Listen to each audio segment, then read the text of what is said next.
Hola, ¿qué tal? Bueno, bienvenidas y bienvenidos a la gala de entrega de los 20 premios Cálamo. Este año celebramos el 20 aniversario de los premios, unos galardones que nacieron para reconocer la buena literatura, la que muchas veces, no todas afortunadamente, aparece distanciada de la lista de libros más vendidos.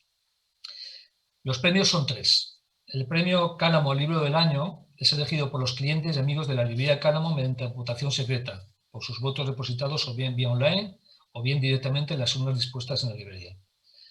Los premios Cálamo Otra Mirada y Cálamo Extraordinario son otorgados directamente por las librerías y libreros de Cálamo, el primero a una obra diferente, tanto por su temática como por su calidad, y el segundo a una trayectoria creativa de singular valía.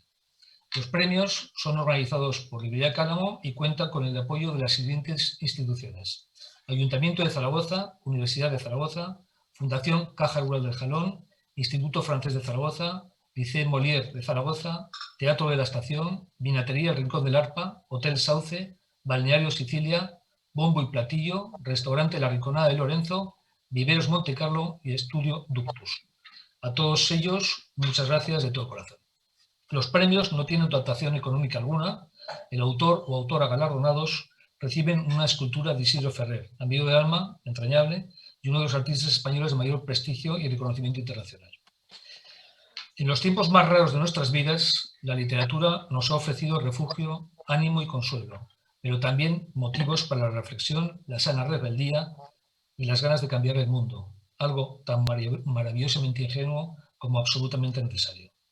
Como bien podéis imaginar, nos hubiera gustado organizar una gran fiesta de entrega de los 20 premios Cálamo. Conversar, reír, bailar, mirarnos a los ojos, abrazarnos y celebrar la vida y la buena literatura. Las circunstancias que todos estamos viviendo en nuestro país, en España y en todo el mundo no lo han hecho posible. Pero lo que nada ni nadie va a impedir es reconocer como se merecen las obras de Guadalupe Nettel, de Nona Fernández y de Paco Cerdá. Guadalupe desde México, Nona Fernández desde Chile y Paco Cerdá desde Valencia. Gracias de todo corazón por acompañarnos en la ceremonia de entrega de los 20 premios Cálamo, que va a ser diferente, pero seguro que es hermosa.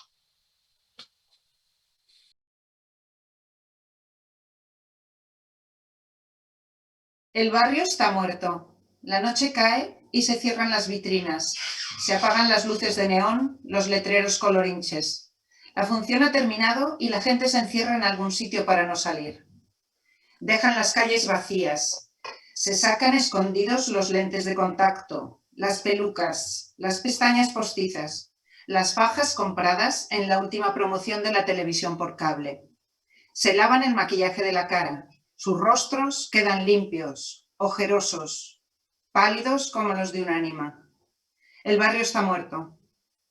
No se respira el aire de fiesta que la Rucia recuerda, ese olor a pichanga dominguera, a rifa, a kermesse de fin de semana.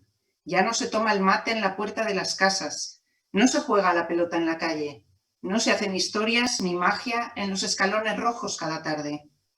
Ahora todo es silencio y brumas, neblina densa que deja ver una que otra figura negra cruzando la noche.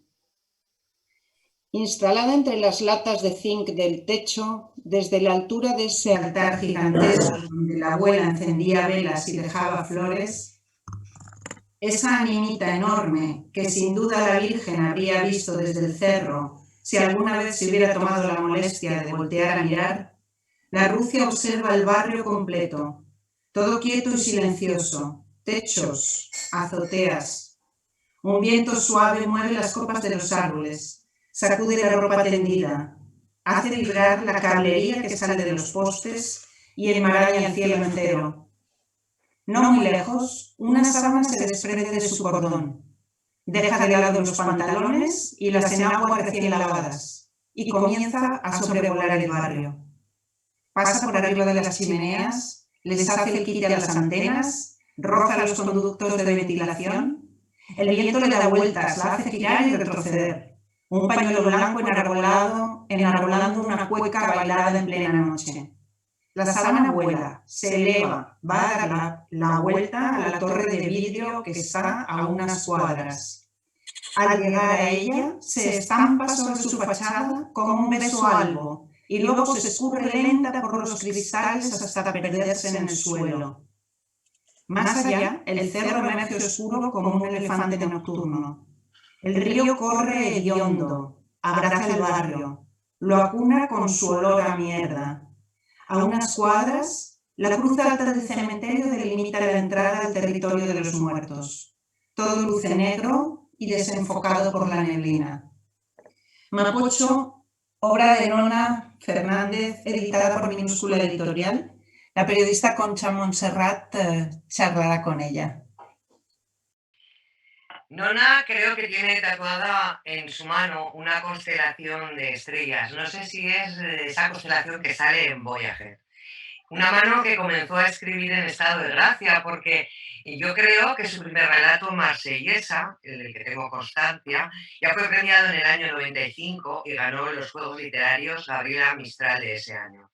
Nona es escritora, es actriz, es dramaturga, guionista, tiene además un grupo de teatro que se llama Fusa. Sus novelas han recibido numerosos premios, el Municipal de Literatura Fuensalida para Mapocho y Avenida 10 de Julio, Huamachuco, y el de Mejor Obra Publicada del Consejo Nacional del Libro por Space Invaders y por Chilean Electric, y el premio Sor Juana Inés de la Cruz 2017 por La Dimensión Desconocida. Hay muchos más, a guiones, a otro tipo de cosas, pero hoy tenemos que hablar de ese premio extraordinario que Cálamo le ha otorgado en su 20ª edición, una edición muy especial. Hablamos de Mapocho. Mapocho lo ha pergeñado Paco al principio de este acto. Es en realidad, yo creo, y tú me lo cuentas, la maqueta de lo que va a ser a partir de ese momento la estructura de tu compromiso, no solo literario, sino personal, con una obra que tiene una constante de tu país, Chile, ¿no? ¿Cómo estás? Qué bueno vernos las caras. Habíamos estado conversando por correo, pero no nos habíamos visto.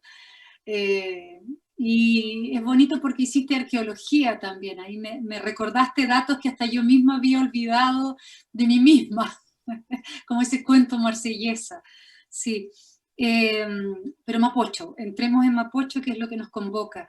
Efectivamente, Mapocho es mi primera novela, es el primer gran proyecto que asumo escritural y no lo sabía, pero cuando comencé esa investigación, para mí la escritura es un proceso investigativo, ¿no?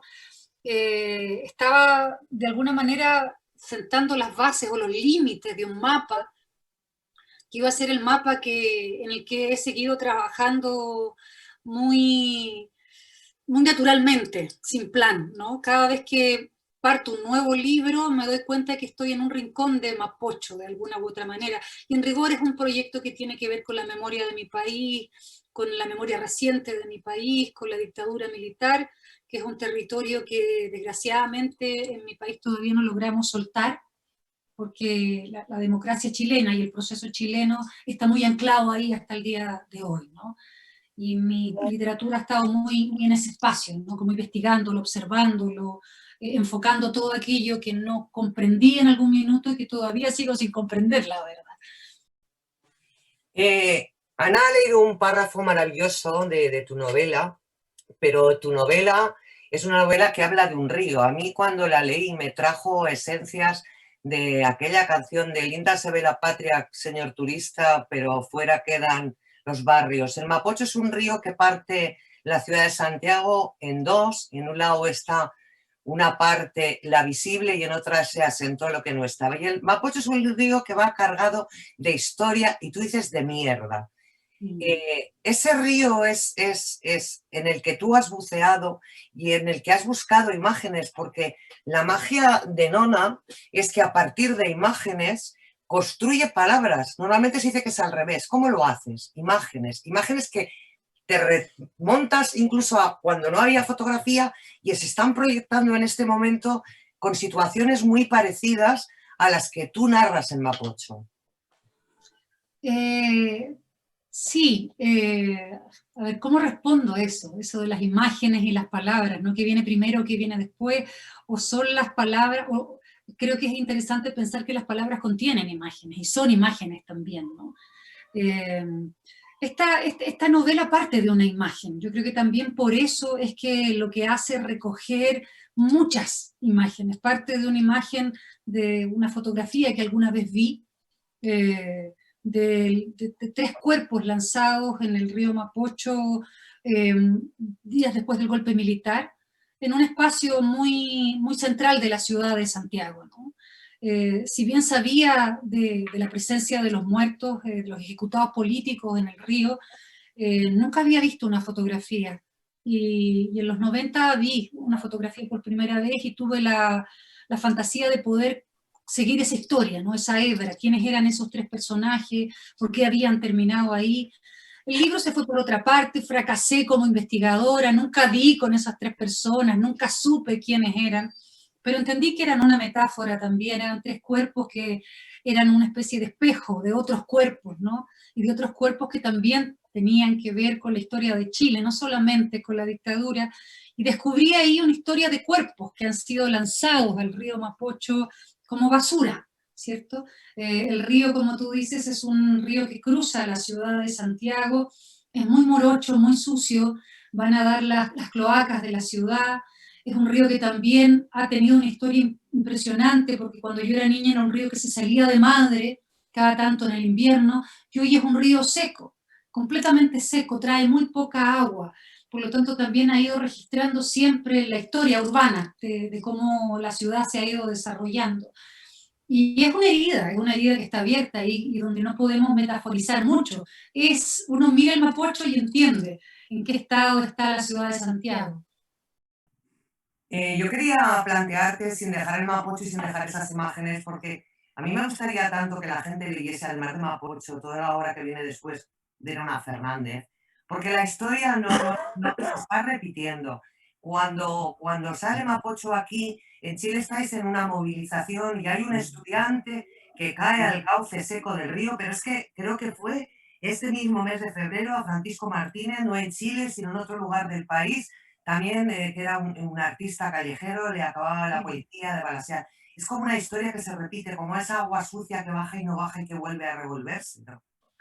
Es que claro, muchas veces se nos pregunta a los y las chilenas por qué no salimos nunca de esta condena que es hablar de la dictadura. Y no salimos nunca porque vivimos en una democracia que está muy anclada a esa dictadura. Una prueba de eso es lo que tú estás contando ahora. Nosotros estamos en una revuelta social desde el 18 de octubre del año 2019 y hemos estado con violaciones a los derechos humanos sistemáticamente, ¿no?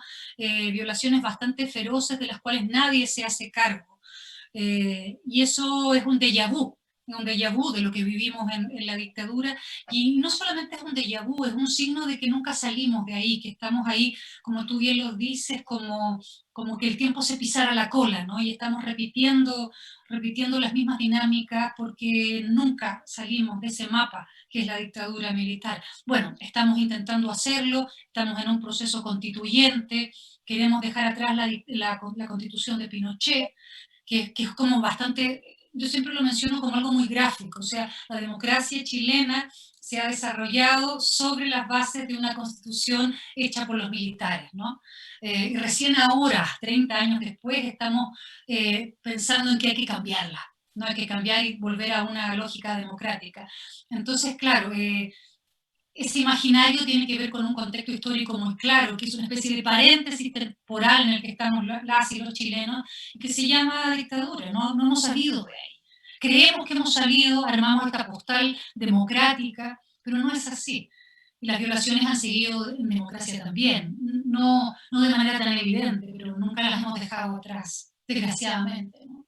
Por eso, en la reedición de tu obra, en esa luminosa reedición que todos celebramos, reciente, escribes un epílogo que titulas Hechizo de mierda a modo de epílogo. Claro, es de alguna manera el libro, tú bien lo contabas, es un libro que tiene muchos años, ya van a ser casi 20 años, son ya 20 años del momento en que yo lo escribí, que lo escribí justamente en España. La gran parte de ese libro, la posibilidad de estar lejos también me dio cierta dimensión, cierta óptica como de dron, ¿no? Como de observar desde la lejanía. Y claro, cuando me confronté en el momento de volver a editarlo para poder hacer una revisión y observarlo nuevamente, constaté la actualidad que el libro seguía teniendo, que todo lo que ahí yo había dejado hace tanto tiempo atrás o pensado hace tanto tiempo atrás, ahora tenía desgraciadamente, escalofriantemente una actividad que lo resucitaba el libro con todo, ¿no? Lo que habla muy bien de la literatura y habla pésimo de los procesos políticos de mi país, ¿no? Eh, pero claro, de alguna manera ese epílogo, que acá en Chile lo ocupamos como un prólogo, es una manera de insertar también el libro con la actualidad, de hacer un vínculo con la actualidad también, y de constatar esto que estamos conversando acá, que creemos que hemos avanzado y sin embargo vivimos pisándonos la cola, ¿no? En este tu primer libro, donde yo insisto, creo que inauguras esa maqueta de lo que va a ser de tu obra posterior, no solo hablas de la dictadura de Pinochet, te remontas más allá. Hablas de Valdivia, hablas de Lautauro, hablas de Ibáñez, ese es un pasaje precioso del tren de las locas, hablas del hundimiento del puente de Calicanto, hablas de muchos tiempos atrás y todos acaban en ese río. El río es como una maldición y un gran ataúd, porque la Rusia también dice que los muertos, no es cierto que los muertos no sientan. Cuando empieza diciendo yo nací maldita desde la concha de mi madre. Mm. Claro, el río de alguna u otra manera era como ese reflejo donde los tiempos se mezclan y las memorias se mezclan y las historias se mezclan, ese tiempo sin tiempo, que de alguna manera es nuestro presente. Yo creo que estamos como siempre acostumbradas y acostumbrados a ver al presente como con una sola dimensión, ¿no? Que es la de la hora, sin entender que el presente es un enredo temporal, es un enredo donde cabe todo. Traemos con nosotros todo aquello, ¿no? Consciente o inconscientemente. Y el libro intenta de alguna manera evidenciarlo en la imagen del río. El río contiene todas esas historias y son parte de un presente, del presente de una ciudad que es a la vez el corazón de un país, ¿no? Que no se va a deshacer jamás de ese pasado, porque ese pasado es también nuestro presente, ¿no? Uno no deja el pasado atrás, el pasado jamás queda atrás, está con nosotros. Lo queramos o no lo queramos, es una especie de constatación, simplemente, ¿no? Yo tenía un par de preguntas ya para terminar, porque creo que se nos acaba el tiempo y estaríamos aquí hablando muchísimo rato. Yo tengo una composición de lugar, porque creo que cada lector lee un libro, cada libro es el que lee el lector. No sé si la Rusia es Chile, que es esa imagen de alguien vejado y al mismo tiempo ahí sometida, y el indio. No sé lo que es, pero sí que tengo clara una cosa, no solo leyendo Mapocho. Tengo en la cabeza tus historias de las mujeres sin ombligo, las historias de las candelitas que se encienden, y sobre todo una historia que tú evocas en otra obra tuya, que está presente en todo lo que yo he leído de Nona Fernández. Una canción de Billy Joel, esa que dice: nosotros no encendimos el fuego, pero tenemos que contribuir a apagarlo. ¿Hasta qué punto es necesario el compromiso de un escritor para que perdure la memoria y hacerla presente a pesar de los años pasados? Para mí ese compromiso ha sido completo. Me cuesta mucho dar pautas de lo que los o las escritoras deben hacer. Creo que estoy muy lejos de eso. Pero a mí siempre me ha interesado esa lectura. Y por lo tanto siempre he hecho ese camino también como escritora. También vivimos tiempos tan complejos donde de alguna u otra manera siento que estamos tan perdidos en muchas áreas y lo único que tenemos como humanidad es poder observar en la borra del café, ¿cierto? En ese vaticinio del futuro, observar nuestro pasado como único mapa. Creo que es lo único que tenemos como humanidad para poder proyectar algo, ¿no? El pasado siempre para mí ha sido como un mapa que ilumina el futuro. Ahí podemos encontrar quiénes somos, quiénes hemos sido, podemos encontrar lo que no debemos volver a hacer, podemos entender lo que no debemos volver a hacer y lo que sí podríamos repetir o cuáles son las pautas que han funcionado y no volver a cometer los mismos errores. A mí la literatura me interesa como ese mapa, como un lugar para enfocar ese mapa que ya sabemos, la historia oficial y los oficialismos en general intentan clausurar, ¿no? Intentan manipular. Es una manera la literatura para mí de ofrecer lucecitas, ventanitas, ¿no? Como las estrellas, como esas estrellas que están... Exacto, exacto, como esas estrellas que son luces del pasado, pero que están insertas en nuestro presente, y así como los ovejeros, por lo menos en el sur chileno, las siguen ocupando como una ruta, como luces que les ayudan a encontrar un camino. Creo que nosotros también como humanidad podemos leer en las estrellas de nuestro pasado, las historias de nuestro pasado, algunas luces, para poder diseñar futuro, ¿no? Porque el presente el presente por sí solo no los contiene. Y ahí vuelvo a la idea de que el presente es un palincesto de historias y de pasados, ¿no? Somos un enredo temporal.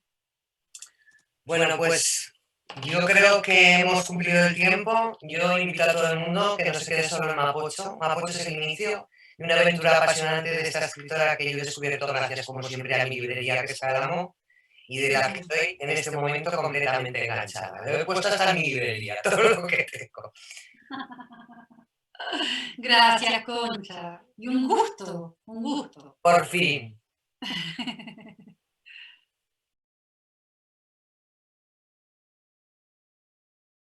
Los blancos acompañan a rey y alfil. Los negros secundan a caballo y rey. El tablero está semivacío. La jugada de Fischer estrecha el cerco sobre un peón inmóvil, pasivo, la única pieza negra que no se ha movido en toda la partida. Si no lo hace ahora, morirá capturada. Está obligada a caminar. Solo tiene una opción: seguir adelante, avanzar. Y es lo que hace Pomar: moverla una casilla al frente, lo mínimo y necesario para mantenerse en pie y seguir con vida. La de ese humilde peón quieto de la primera columna es toda una lección de supervivencia, estéril pero eficaz. Han llegado al movimiento número 40. Como mandan las normas, la partida debe quedar aplazada en este punto. Fischer escribe su próxima jugada, el movimiento secreto, y la sella en un sobre. Se lo entrega al árbitro que detiene el reloj. Los peones siguen su camino. Es noche oscura en Estocolmo. Pasamos a la conversación que mantendrán Alejandro Aisa con Paco Cerdá sobre el peón, premio Cálamo al libro del año. Buenas tardes, Paco. Buenas tardes, Alejandro, y gracias por todo. Lo primero, enhorabuena. Enhorabuena por ese merecido, realmente merecido premio Cálamo al libro del año 2020. Hubiera sido un placer poderte decir que bienvenido a Zaragoza, no ha podido ser, pero aún así sigue siendo un auténtico placer el poder conversar contigo. Lo digo como periodista, pero también como lector. Lo mismo digo, es un placer doblemente por la librería Cálamo, que es un referente literario en España, como decíamos antes, y por Zaragoza, porque yo soy de Valencia, pero tengo familia en Zaragoza, concretamente en el pueblo de Bubierca, un pueblo que recorrí para la elaboración de mi anterior libro, que era Los Últimos, una crónica sobre la España más despoblada, y allí poder ver a Antonio y a Feli pasar una noche en su casa, y después, por desgracia, que Feli nos dejara antes de que se publicara el libro y asistir a su entierro. Todos esos son recuerdos que no me abandonaron nunca y que valoro mucho porque es gente maravillosa. Así es que para mí Zaragoza es jugar en casa. Genial. Bueno, pues antes de nada, por ubicar, decir que Paco Cerdá nace en Genovés, en la Comunidad Valenciana, como bien decía él, ahora vive allí, en su capital, en Valencia. Es periodista, ha desarrollado buena parte de su carrera en el periódico Levante. En 2017 funda la editorial La Caja Books y ese mismo año publica el libro al que hacía mención, Los Últimos, voces de la Laponia española.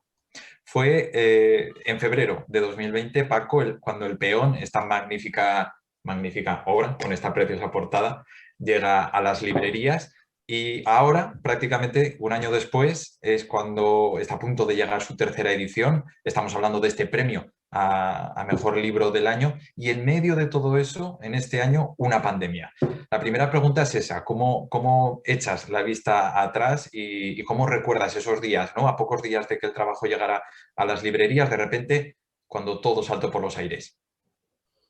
Pues mira, la verdad es que evidentemente recordamos ese tiempo con dolor porque ha sido un año dificilísimo y recibir este premio en medio de un año tan difícil y tan complicado para tanta gente sabe hasta mal incluso, ¿no? Sabe hasta obsceno, diría yo, porque están pasando tantas situaciones difíciles en los hospitales, en las casas, en los comercios, que, bueno, también sabemos que la literatura juega un papel importante, pero por lo que me preguntabas, efectivamente, surgió el libro y a las pocas semanas se cerraron las librerías, España entró en estado de alarma y el libro, evidentemente, fue secuestrado por una pandemia inesperadísima.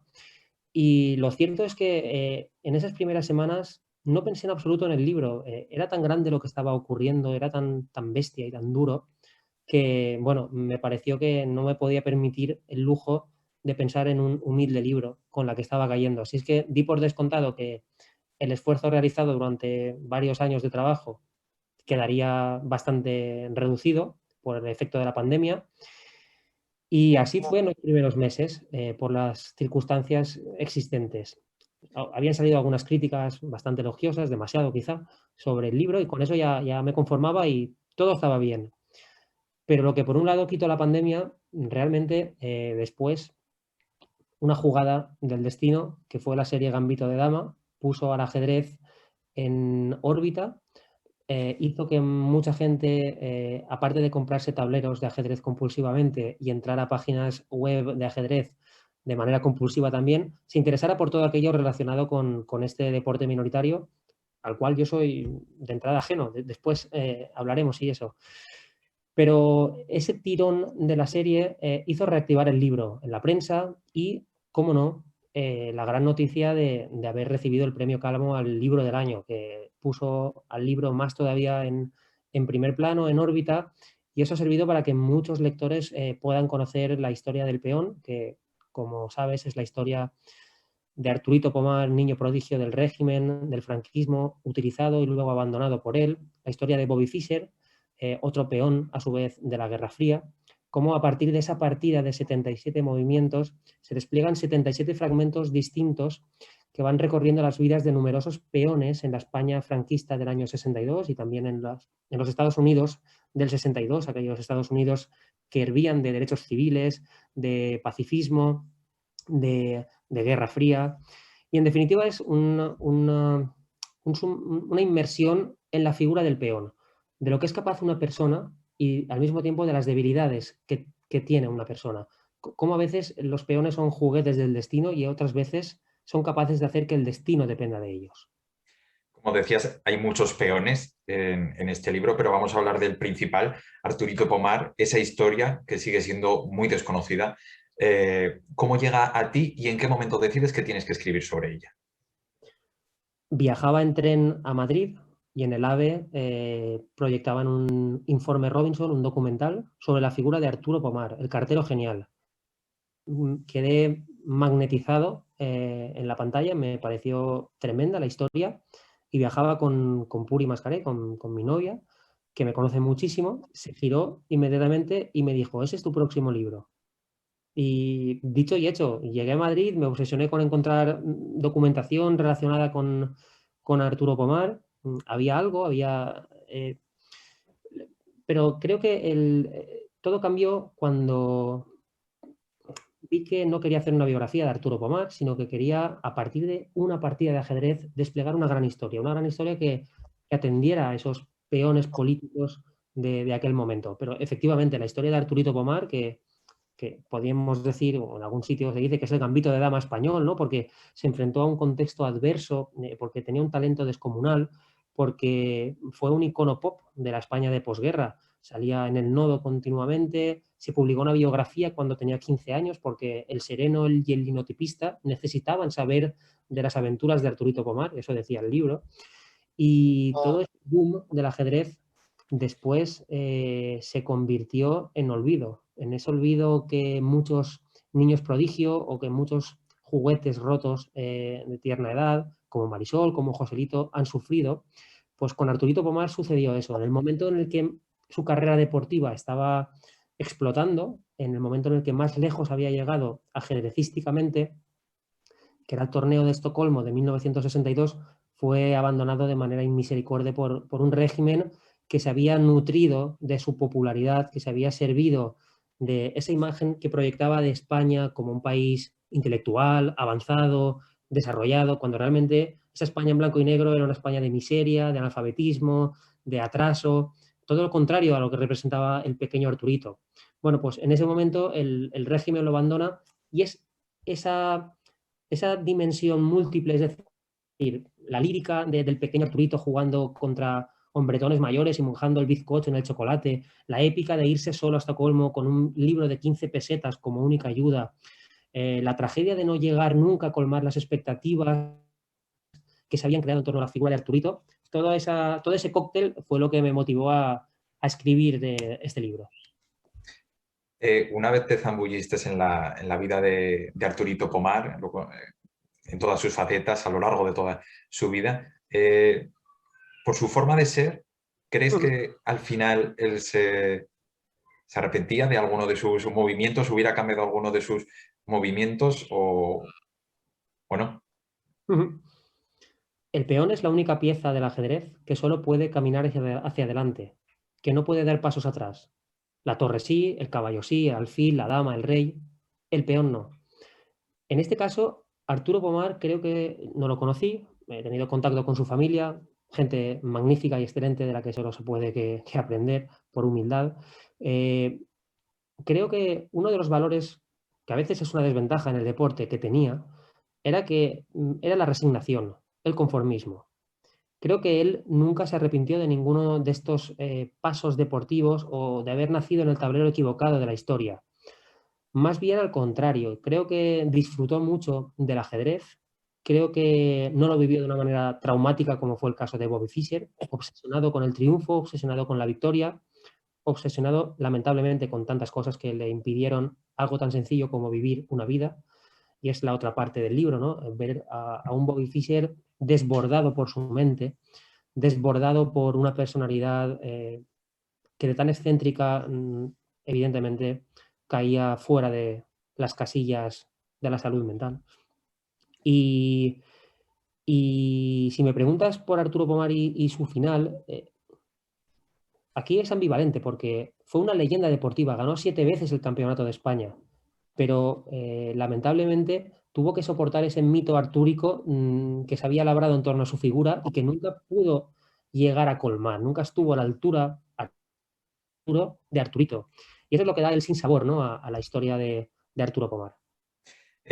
Como decíamos, esa partida en Estocolmo en 1966 es el hilo conductor, pero junto a estos dos grandes peones, Arturo Pomar y Bobby Fischer, hay otros muchos a través de los cuales, como apuntabas antes, podemos descubrir, entender aspectos, aristas de la España franquista y también de la Guerra Fría, de ese escenario, ¿no? Entre Estados Unidos y la Unión Soviética.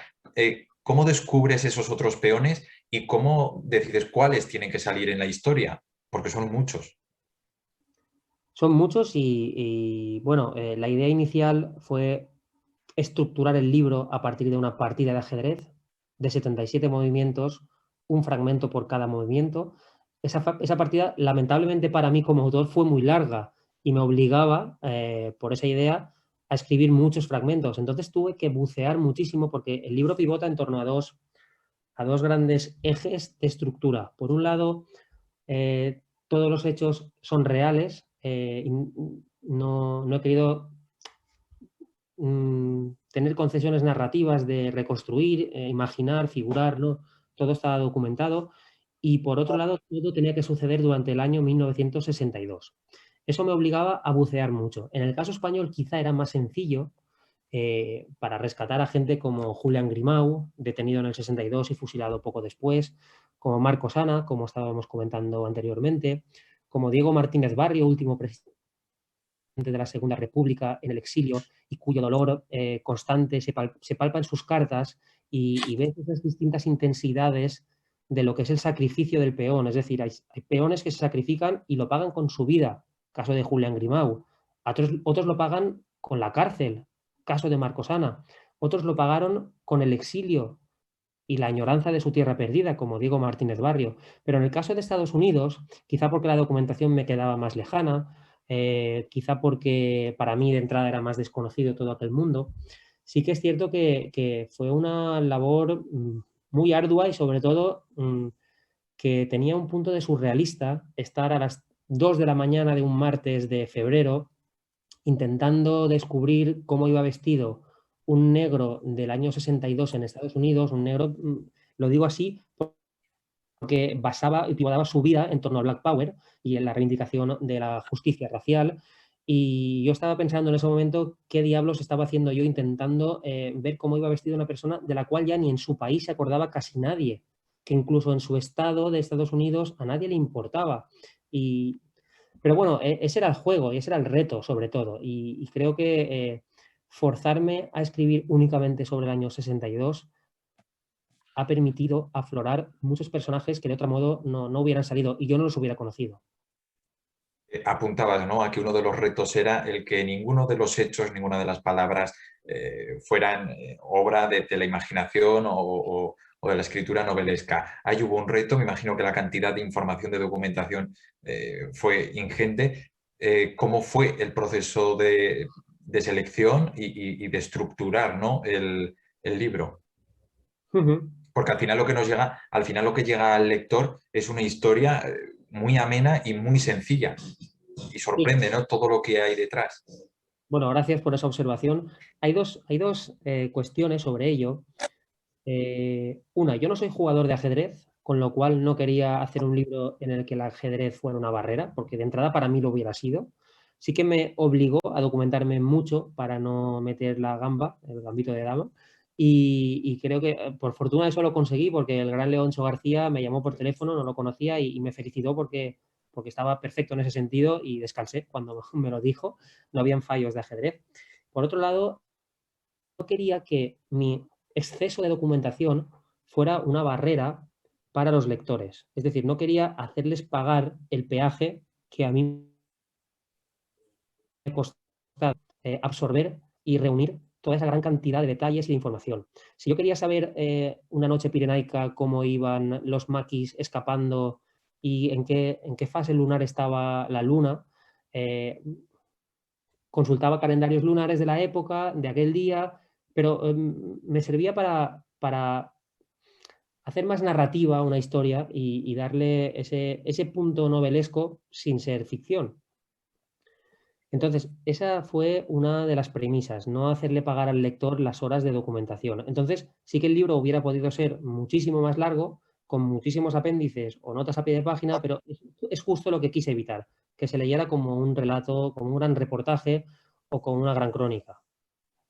Creo que se nos acaba el tiempo, sí que no querría terminar sin que hacer una referencia a que esta historia es un collage de historias, de personajes, pero también un collage de géneros. Vemos la crónica como género referente, pero también es verdad que a lo largo de los capítulos nos vas presentando las historias, los personajes, la información de distintas maneras. Me gustaría que hicieras un pequeño apunte antes de terminar a eso, que no sé si fue algo totalmente espontáneo o era algo premeditado, ¿no?, el ofrecer esa combinación de géneros. Es interesante porque el ajedrez es un juego. Bueno, el ajedrez es historia, es cultura, es arte, es matemática, es ciencia, es un juego. Y yo me impuse unas reglas también como un juego. Me impuse las reglas férreas de la no ficción y de los 77 movimientos y la regla del año 62. Y también intenté que hubiera una variedad de géneros dentro del libro que unas veces se articulara, pues por ejemplo, como obra de teatro, un fragmento, en 3 actos dividida, que otras veces se apareciera como la descripción etimológica de la palabra peón, otro fragmento, que en otras ocasiones apareciera como a saco datos estadísticos del año 62, uno seguido del otro, para dar una sensación rápida de en qué momento estábamos y cuánta gente había analfabeta o cuánta gente había en conventos religiosos. Y por otro lado también intenté describir mucho cosas que nuestro ojo quizá ha visto pero no ha reparado. Hablábamos, por ejemplo, ayer, tú y yo, de esa escena de Marilyn Monroe, otro peón a su vez, ¿no? Porque qué si no era Marilyn Monroe, sino un peón de la industria del entretenimiento americana que sirvió para un fin y luego ya no servía. Pues esa famosa escena en la que felicita el cumpleaños a John Fisher Kennedy y intentar ver ese vídeo unas 25 veces contando sus pasos, describiendo sus movimientos, fijándome en detalles menores. Creo que tanto en vídeos, fotos y otro tipo de material audiovisual he tenido una gran suerte de poderlo contar. Creo que sin YouTube, sin Google, sin Google Maps también, sin Google Street View, hubiera sido muy difícil componer este libro, sin fotos antiguas del Estocolmo del 62, de los Estados Unidos del 62, hubiera sido muy difícil. Y creo que, bueno, por lo menos el lector tiene más variedad de géneros a los que acogerse. Bueno, Paco, ahora sí se nos acaba el tiempo. Muchísimas gracias por esta conversación. Enhorabuena de nuevo por tu trabajo, por el premio y a todo el que no haya descubierto El peón. De verdad, les animo a que lo hagan, sobre todo porque que lo hagan antes de que llegue la película, porque eso sí que solo podemos avanzar, ¿no, Paco? Que los derechos audiovisuales ya tienen un dueño y que además se compraron antes de Gambito de Dama. Y es que esta historia no tiene nada que envidiar. Bueno, veremos cómo acaba la película, nunca mejor dicho, pero de entrada el gran honor literario que ha hecho la librería Cálamo y sus lectores están por encima de cualquier tipo de otra consideración. Para mí, un periodista o autor del libro, ese reconocimiento literario me llena enormemente. Muchas gracias, Paco. Gracias a ti, Y Alejandro. nos vemos en Zaragoza pronto, esperemos. Sí, gracias por la entrevista.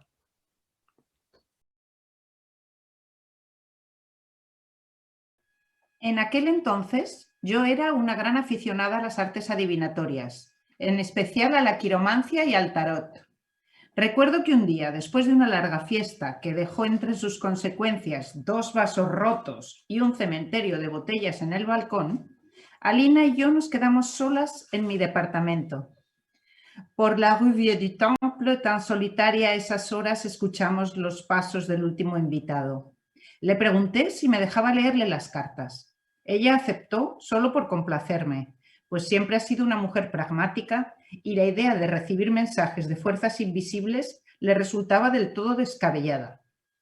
El tarot debía parecerle un juego como cualquier otro. La tirada que elegí aquella noche era ambiciosa y abarcaba el resto de su vida. Alina cortó las cartas varias veces y luego las colocó sobre la mesa en las posiciones que yo le iba indicando. Cuando estuvieron todas en su sitio, empecé a voltearlas lentamente, un poco a causa de la borrachera y un poco para darle teatralidad al momento. Mientras tanto, la historia iba apareciendo como se revela una fotografía cuando la sumergimos en el nitrato de plata. En medio del recorrido se presentaban la emperatriz, el 6 de espadas, la muerte y el ahorcado. La muerte, el arcano número 13, que en muchos tarots ni siquiera tiene nombre, es una carta que no siempre implica un deceso, pero trae consigo un cambio radical y profundo. Todo apuntaba a que una tragedia desviaría el rumbo de su existencia. Quizás incluso la terminaría de tajo. Me vi obligada a hacer un esfuerzo para ocultar mi contrariedad. Alina debió notar mi cara de desconcierto porque preguntó preocupada lo que estaba leyendo.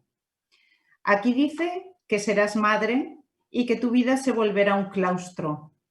Le espeté con una sonrisa juguetona.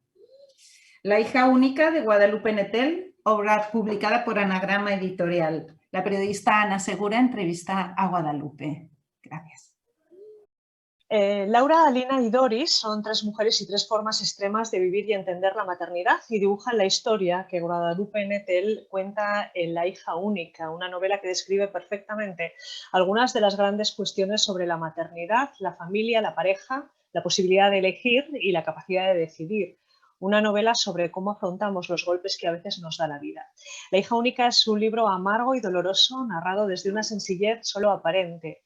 Cada frase, cada párrafo nos va llevando como testigos a entrar un poco más en la vida y los pensamientos de unos personajes golpeados por una realidad que asumen con frustración, angustia, dolor, culpa y en ocasiones, solo en ocasiones, también alegría.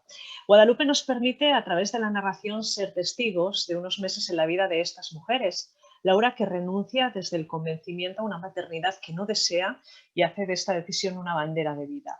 Doris, aterrorizada por la vida y desbordada por un niño al que no sabe manejar. Y Alina, que se enfrenta a un embarazo muy deseado que en las últimas semanas descubre no saldrá bien. Ella y su pareja se preparan para ese desenlace, pero las cosas nunca son, en la vida tampoco, como uno espera. Guadalupe Nettel, muy buenas tardes y es un placer de verdad poder hablar contigo.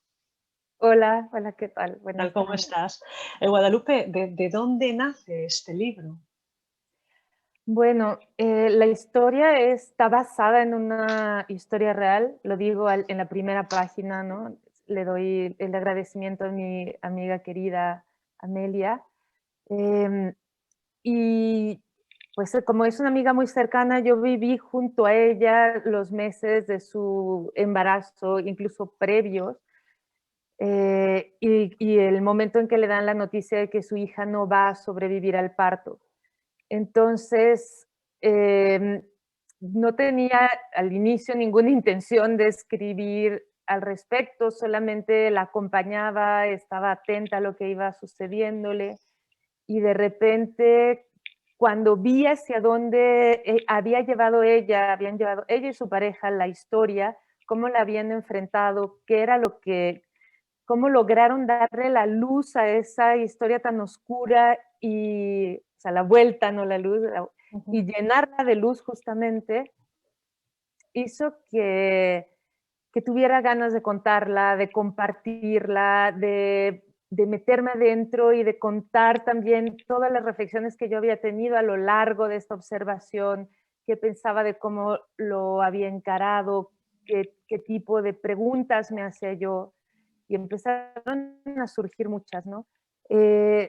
La historia no solamente, o sea, la novela no solamente cuenta la historia de Alina y Aurelio y su hija Inés, sino que también cuenta muchas otras historias que fueron surgiendo a lo largo de la escritura de la novela, historias que fui escuchando, que fui conociendo y también algunas inventadas. Entonces, al final se acabó creando una especie de tejido. Yo lo veo un poco como el nido de la portada, donde todas estas varitas de diferentes historias de maternidad, diferentes historias de madres de hijos con grandes discapacidades neurológicas entraron y formaron esta novela. Es también una novela sobre cosas de las que no se habla, porque tú presentas distintas formas de maternidad, distintas formas de vivir la maternidad, distintos perfiles de mujer, pero muchos de esos temas son temas que todavía siguen siendo tabú. Es decir, la capacidad, por ejemplo, de una mujer de decidir si quiere o no tener hijos sin que la censuren sería a lo mejor la primera, la más sencilla, pero tú vas mucho más allá. Presentas madres que oscilan entre el amor y el odio a sus hijos, cómo afronta una madre una discapacidad de su hijo. Es decir, son asuntos que resultan todavía dolorosos, sobre los que no se hablan, sigue siendo un tabú muchos de ellos. Sí, totalmente, estoy de acuerdo contigo. Bueno, el primero que ya por suerte está un poquito más mitigado es el hecho de elegir si queremos o no tener hijos, ¿no? El otro día en un club de lectura una chica me dijo, es que a mí me interesó mucho el libro porque no sé si debo ser madre. Entonces yo le dije, no, a ver, o sea, la pregunta que te tienes que hacer es si quieres ser madre, no si debes serlo, ¿no? Por lo menos al inicio. Y está todavía este deber ser de una mujer no es completa a menos de que se convierta en madre y todo esto. Ya no es tanto tabú gracias a muchas feministas y otras escritoras que antes de mí han tocado el tema.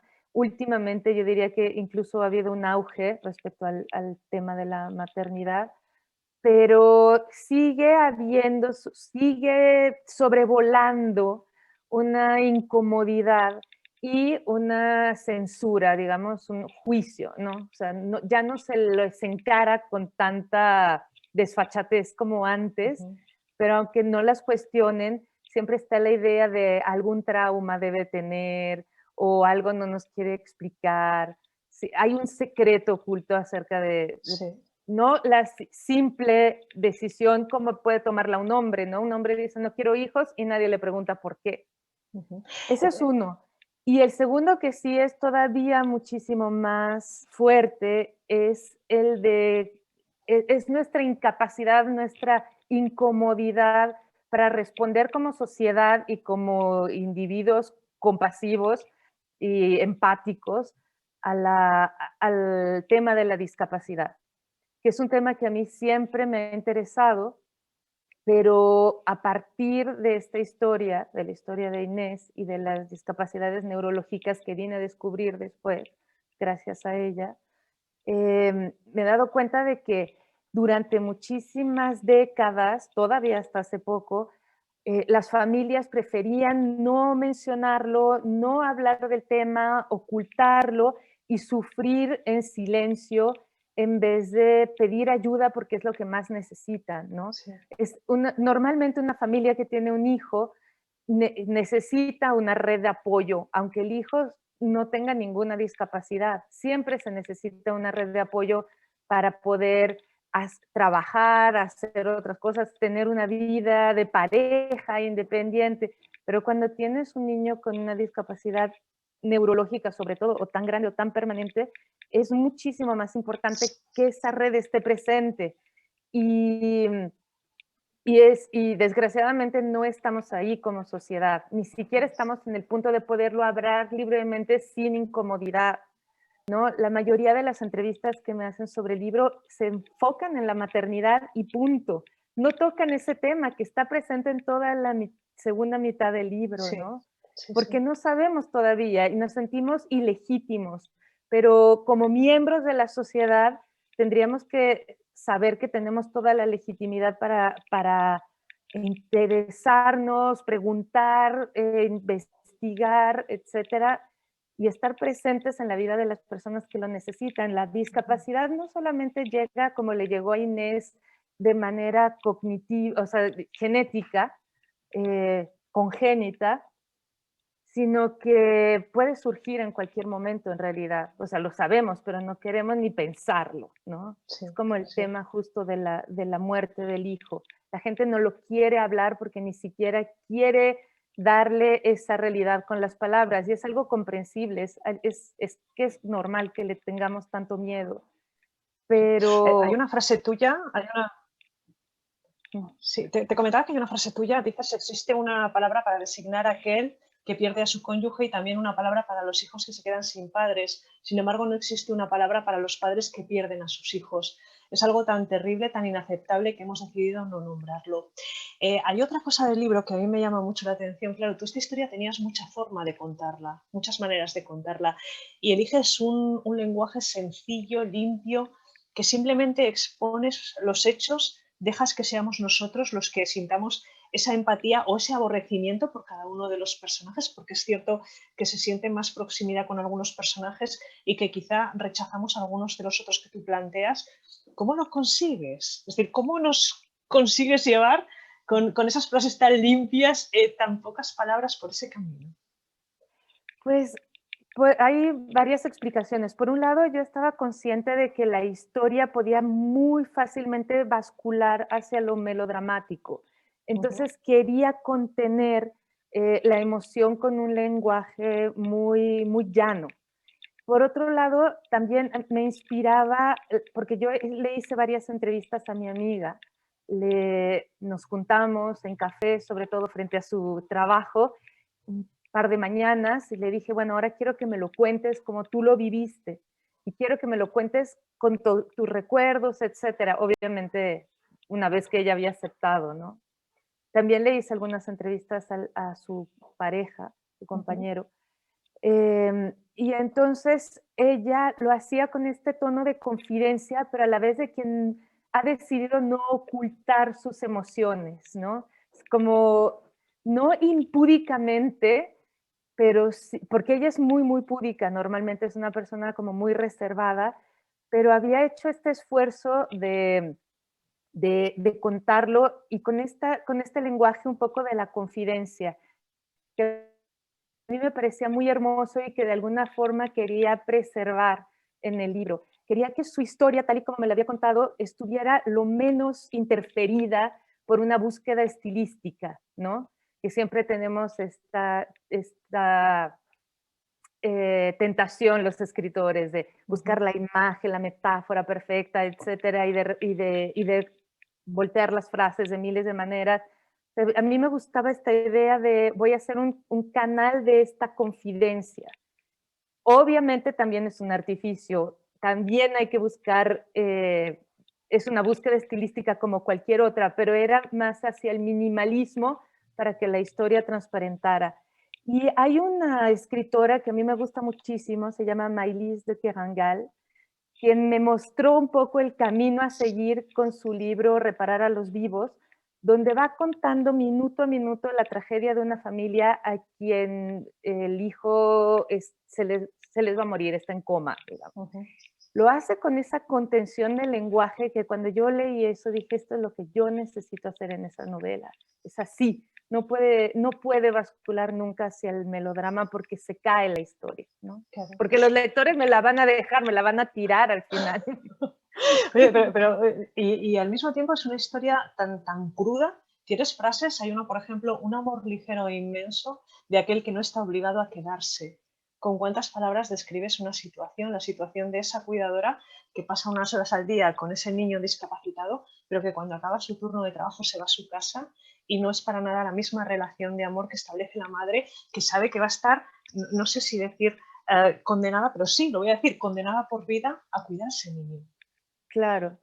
Y que además tiene encima todo el peso de la culpa, aunque no la tenga, pero que las mujeres siempre nos achacamos de por qué pasó esto, a lo mejor no debí nunca de haber querido un hijo, o actué mal, o algo hice que no estuvo bien, y del terror, ¿no? La responsabilidad, que eso es una carga tremenda y no permite que el amor sea igual de juguetón como el que puede tener una niñera. Este libro es una novela indiscutiblemente, es también una crónica, pero a mí me parece que tiene también algo de terapéutico, en el sentido que presentas muchos modelos de mujer, muchas formas de amar, distintas formas de afrontar los golpes de la vida. ¿Cómo termina una cuando escribe un libro como este? ¿Cómo se pone el punto y final a un libro como este? Fue difícil porque la historia continúa, ¿no? Claro. Entonces, no, era un amigo mío que me estuvo, de alguna manera, siempre tengo algunos amigos escritores que leen y comentan mi trabajo y con los que dialogo, yo comento el de ellos, me dijo, pues tienes que encontrar un final narrativo, no puede ser, dado que la historia sigue y siempre van a ocurrir nuevas cosas, encuentra esta idea con la cual vas a cerrar. Y fue en lo que me enfoqué al final. Pero hay dos momentos claros para mí en la escritura y creo que es también en la lectura de la novela, que la primera parte fue muchísimo más angustiante para mí. A veces también tenía ganas de llorar o se me cerraba el nudo en la garganta. Y creo que por eso elegí alternar, ¿no? Las historias, la de Doris y Nicolás y la de Alina con su familia. Y eso me permitió respirar, sacar la cabeza de cuando en cuando de la historia de Alina, que era la que verdaderamente me agobiaba. Y también esta voz narrativa de una mujer que está en contra de la maternidad y está en contra radicalmente. Entonces, esto me divertía, ponerme en los zapatos de alguien que no era exactamente yo, de una narradora que se parecía en algunas cosas, pero no tantas, o sea, yo no leo el tarot ni eso, ¿no? Pero ese tipo de cosas me permitieron. La segunda parte es una parte que para mí es mucho más luminosa y ya tiene que ver justamente con el hecho de que la Alina y los personajes de esa familia lograron encontrar una estrategia para salir del duelo, de la oscuridad, de la opresión y encontrar un equilibrio familiar y una felicidad, ¿no? Dentro de las circunstancias que tenían. O sea, cómo lograron alrededor de sus circunstancias estar contentos, disfrutar de la vida, disfrutar de la maternidad y de la paternidad, a la par que desarrollaban todo lo posible a su hija, ¿no? Ajá. Bueno, no hemos hablado de Doris y Nicolás, no hemos hablado de Laura y su madre, pero yo creo que es que esta novela es tan potente, tan brutal, que nos daría para hablar horas y horas y horas. Lo que pasa es que ya se nos ha acabado el tiempo. Yo recomiendo vivamente La hija única, me parece que tiene muchísimas lecturas, una lectura para cada lector, para sus circunstancias personales, porque más allá de la historia que tú cuentas, plantea muchísimas preguntas y sobre todo, yo vuelvo a lo que comentaba al principio, planteas muchos temas de los que todavía no se habla, muchos temas que ahora mismo son tabú y que tenemos que enfrentarnos a ellos, como haces tú y como hacen sus personajes en La hija única. Guadalupe, ha sido un placer de verdad leerte y hablar contigo. Muchas gracias. Muchas gracias a ti. Mapocho atraviesa Santiago de Chile, lo atraviesa y lo hiere. A su cauce va a parar lo que el poder escupe, castiga y rechaza. Las aguas, sus aguas, destilan suciedad, miedo, rencor y muerte. Mapocho arrastra lo que la historia oficial no quiere ver, lo que nunca contará. Nona Fernández despliega todos sus recursos narrativos para construir dos personajes memorables, Rusia y el indio, y para sumergirnos en el pasado de su país. Publicada en Chile en el año 2002 y editada en España en 2020, Mapocho es el luminoso comienzo de la extraordinaria trayectoria de Nona Fernández, una voz imprescindible de la literatura contemporánea en lengua española. El Premio Cálamo Extraordinario 2020 se otorga a Nona Fernández por Mapocho, editado por Editorial Minúscula. Nona, tu premio. Tu premio que te enviaremos prontito. Ya se seguirá. Lo tomo. Muchas gracias, muchas gracias. Yo quiero aquí desde el sur del mundo, desde Chile, mandar un gran abrazo a la librería Cálamo por esta iniciativa, a cada una, a cada uno, a cada une de los lectores que participaron de esta votación. Creo que recibir un premio de los lectores es maravilloso, sin duda. Y también quisiera agradecer sin duda a mi gran editora Valeria Vergali de Minúscula, que está aquí conmigo, por llevar este río sureño y cochino que se llama Mapocho allá a Europa. Muchísimas gracias.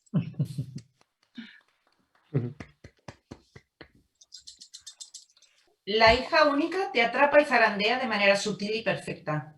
Su bellísima y depurada escritura aborda las ilusiones y temores del embarazo y la maternidad, a la par que reflexiona sobre la familia, la amistad y las relaciones amorosas en la sociedad contemporánea. En sus páginas asistes, espectador privilegiado, a las vidas de tres mujeres, Laura, Alina y Doris, que para siempre anidarán en nuestra memoria. Tras el miedo y la tragedia, asoman la fraternidad, la solidaridad y el apoyo mutuo. A comienzos de este extraño 2021 no hay mejor mensaje. Un gran libro de una gran escritora. El premio Cálamo Otra Mirada es para La hija única, obra de Guadalupe Nettel, publicado por Editorial Anagrama. Esto es para ti, Guadalupe.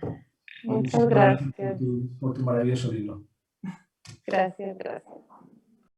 Si quieres decir unas palabras, todo tuyo. Sí, claro. Yo también quiero agradecer a todos los que votaron por La hija única, donde haya sido, en México, en España, en donde haya sido. Y a la librería Cálamo, que muero de ganas de conocer. Estoy con la idea de que el año próximo ya podremos celebrar y beber mucho. Y por supuesto a mi editora Silvia y al equipo de Anagrama, que han sido fabulosos con el libro y con todo lo que vino después. Estoy muy contenta. Y felicidades a los otros ganadores, también a Nona y a Paco. Muchas gracias. El peón es una historia de no ficción acerca del compromiso político, el ajedrez y el poder, levantada alrededor de los 77 movimientos del mítico enfrentamiento entre el Fischer y Arturo Pomar, ocurrido en el año 1962. En sus páginas se traza la crónica de numerosos peones, aquellos que sacrificaban la vida por sus ideas en la España franquista y en los Estados Unidos, invitando a reflexionar sobre el significado de las implicaciones personales de entregarse a un bando o a ser utilizado por él, y luego pagar por ello un precio de muerte, cárcel, exilio, vigilancia o soledad. El Peón ha sido un libro votado masivamente por los lectores de la librería Cálamo, un libro extraordinario que nos ha hecho reflexionar sobre el pasado, el presente y que de alguna manera tal vez anuncia un futuro no muy halagüeño, no lo sabemos. ¿Vale? El premio Cálamo, libro del año 2020, elegido por votación de los lectores, es para Paco Cerdá, con El Peón, editado por Pepitas Editorial. Felicidades, Paco. Este es tu premio. Muchas felicidades. Bueno, si quieres decir algo, es tu momento. Claro. Bueno, en primer lugar, muchas gracias por el premio. Mis primeras palabras para Guadalupe y Nona, enhorabuena. Al resto de finalistas también, porque son libros magníficos todos. Tengo en mente El hijo del siglo de Skurati, que es un libro magnífico.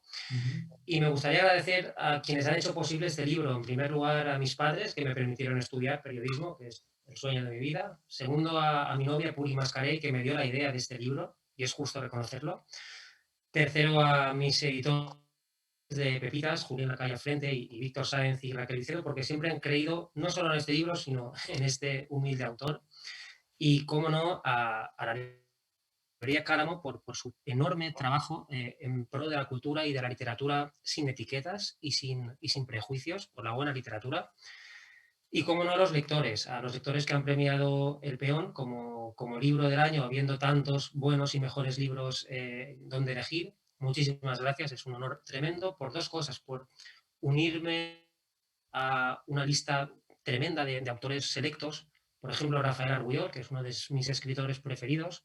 Su libro Visión desde el fondo del mar es un ejercicio inalcanzable para muchos de nosotros. Y por otro lado, porque se premia de alguna forma la crónica, la no ficción, el periodismo. Eso no siempre es fácil y estamos en un momento que creo que el periodismo se está situando en el panteón de los grandes géneros literarios. Tenemos a una Nobel y creo que es importante para la crónica en estos tiempos tan difíciles para el periodismo. Así que muchísimas gracias a todos y es un honor pertenecer al selecto club de premiados Cálamo. Bueno, pues hasta aquí hemos llegado. Esperamos que hayáis pasado un buen rato. Nosotros desde luego lo hemos pasado. Una vez más, queremos agradecer a Guadalupe Nettel, a Nona Fernández y a Paco Cerdá haber aceptado los premios Cálamo y habernos acompañado esta tarde. Gracias también a Silvia Sesé, de Anagrama Editorial, a Valeria Bergali, de Minúscula Editorial, y a Julián Fuentes, de Pepitas Editorial, por haber publicado las obras galardonadas y haberlas apoyado con todas sus fuerzas y toda su convicción, como hacen las grandes editoras y los grandes editores. Gracias a Ana Segura, a Concha Monserrat y a Alejandro Ainsa por sus magníficas entrevistas y por su continua simpatía y amabilidad. Y gracias a todas y a todos los que nos habéis acompañado en la ceremonia de entrega de los premios Cálamo, de la 20ª edición de los premios Cálamo, una edición tan extraña y tan rara, pero tan maravillosa a la vez. Nos vemos muy pronto. Ya empezamos a preparar la gran fiesta que haremos en el año 2022 de entrega de los 21 premios Cálamo. Y ahí, por supuesto, desde ya, Guadalupe, Nona, Paco, estáis invitados. Bailaremos, beberemos y lo pasaremos estupendamente, seguro. Hasta pronto y bueno, chao. Gracias. Muchas gracias. Gracias. Muchas gracias, un saludo. Venga, un Saludos abrazo. a todos. Chao, gracias. Gracias. Chao, chao.